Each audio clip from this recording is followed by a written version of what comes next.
ছাত্রলীগ নিষিদ্ধ করছি, আমরা ছাত্রলীগ নিষিদ্ধ করছি কোন আইনে? সন্ত্রাস বিরোধী আইন 2009। সেই আইনটা কার বানানো? শেখ হাসিনা।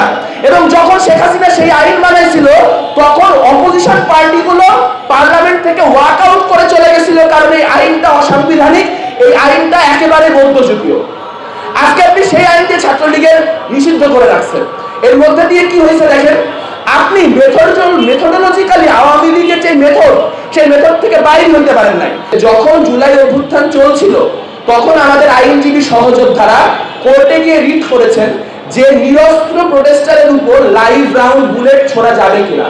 সেই রিটটি খারিজ হয়েছিল।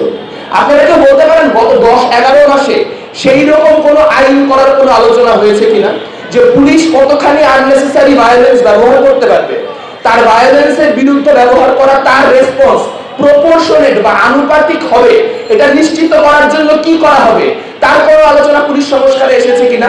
আসে নাই। কারণ এখানে কোনো মেথোডোলজিক্যাল চেঞ্জ নাই, এখানে চেঞ্জ সবটাই অপটিক্যাল।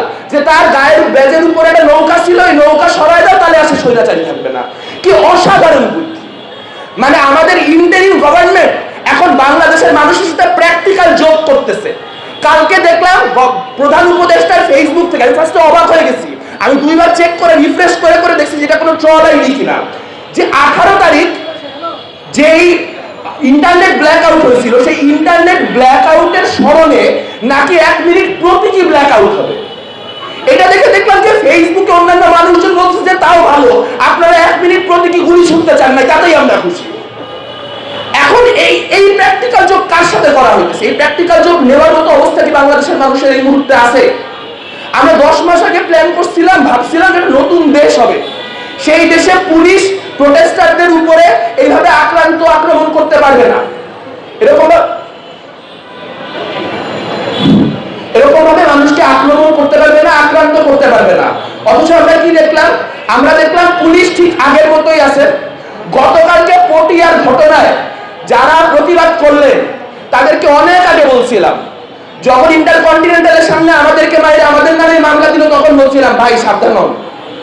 যখন কিনা টিএনজেড এর আন্দোলনে কমরেড দিলীপ রায়কে মানে কি বলবো শ্রমিক আন্দোলন করতে আসার জন্য চোরের মতো মারা হয়েছিল, সেদিন আমরা বলছিলাম যে ভাই মানে সতর্ক হন, খুব বিপদ।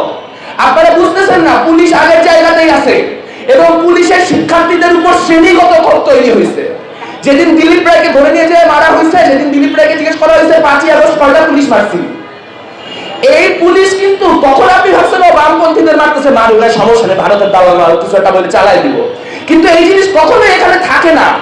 আজকে আপনার রাজনৈতিক প্রতিদ্বন্দ্বীর উপরে যে কাঠামোগত নিষ্পেষণ হচ্ছে, নিশ্চিত থাকেন আজকাল বা পরশু সেই নিষ্পেষণ আপনাদের উপর এসে পড়বে। কাজেই যখন অন্যরা আক্রান্ত হচ্ছে তখন কথা বলার সংস্কৃতি যেটা তৈরি হওয়ার কথা ছিল সেটা হয় নাই, পুলিশের যে বাড়াবাড়ি বন্ধ হওয়ার কথা ছিল সেটা হয় নাই।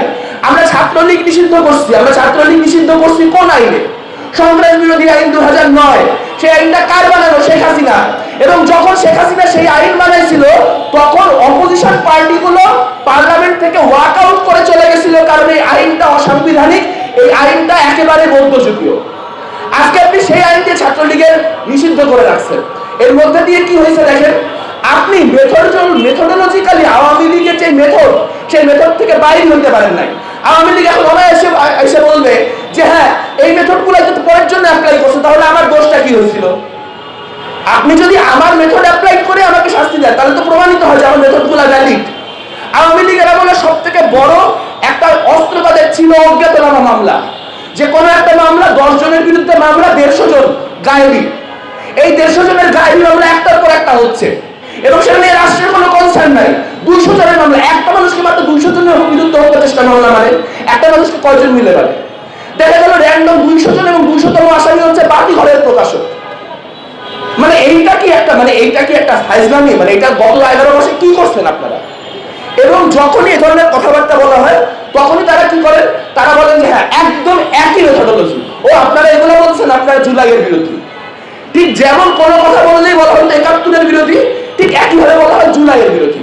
আসলে আমরা দেখতে পাচ্ছি যে আওয়ামী লীগের বিরুদ্ধে লড়াই করতে করতে আমাদের কিছু সহযোদ্ধা নিজের মনের মধ্যে একটা আওয়ামী লীগ তৈরি করে ফেলছে এবং তারা আওয়ামী লীগের থেকে বড় আওয়ামী লীগে পরিণত হয়েছে।